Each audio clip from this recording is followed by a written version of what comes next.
Елена е 4-кратна шампионка на България на висок скок. Има зад гърба си 35 медала от международни и национални първенства. И когато станах трета на Балканядата, тогава фактически е и личното ми постижение.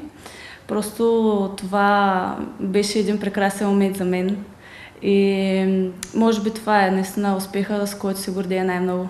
Треньорът на хубавата Елена Петър Райков приема номинацията на възпитаничката си като поредното признание за нея и се надява и този път тя да остави конкуренцията зад гърба си. Удоволствие да се работи наистина с момичето, много хубаво дете.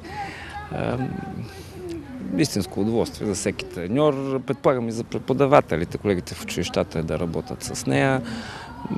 Старателно дете, умно, много амбициозно. Отличничка в спорта и в училище, Елена мечтае да стане архитект. Смятам, че двете неща се съчетават перфектно. За мен не е проблем да съчетавам ученето и тренировките. Просто това за мен е перфектната комбинация за всеки един човек, който търси да постигне целите си.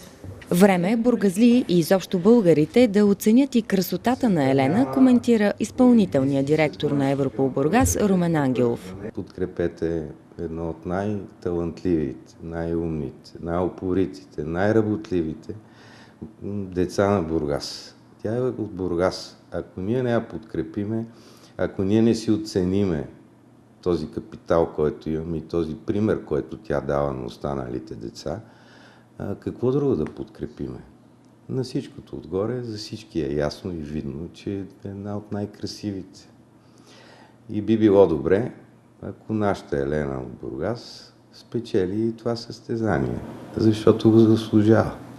Гласуването продължава до 30 юни в специално създадена за целта интернет платформа.